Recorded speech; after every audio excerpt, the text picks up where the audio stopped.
So hello mga idol, so i-share lang din na ako ning among giluto karon nga nangka nga ginataan og mao na among sudan nga panihapon sa karon. So syempre, first is kailangan ginalat ano. Syempre kailangan na pahumukon daan reserve na agtuno. O gi-prepare na lang po namo ang mga lamas. Yes, and andan na po ang kinudkod or lubi nga tanag kinagod. Syempre dili gina pwede nga dili nato kumot-kumot no.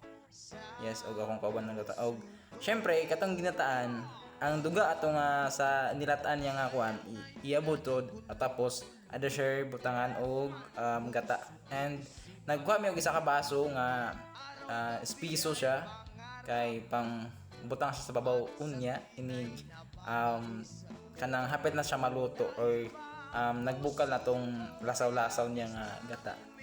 Yes, so i-set aside sa namo ng isa ka baso nga sapok na tapos nagbutang pud mi og bulad. Syempre the best yun ang ginataan labi na pag naay bulad.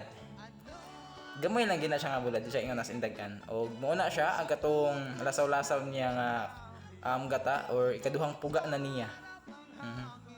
Nabutang na po namot na nandara ang bulad tapos ang mga lamas. Yes. So daghan-daghan gid siya, alos isa gid sa kardiro. Then pag humana na syempre di mo na kaya na pag mekos-mekos dira para marambol ang yung mga seasonings, di ba? And kita ka siya balik until nga magbukal. Tilwan na to, tilwan. And then, syempre di na to matry atong di na to mahalikan nga mag-taste na siya kung okay na ba or something napay kulang nga timpla.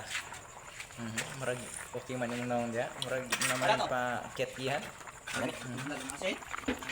Yes, okay. Okay naman daw. So, let's eat. Okay. Okay na mga idol. So, kung nakabot pa ka ng video mga unta. Yeah, let's go.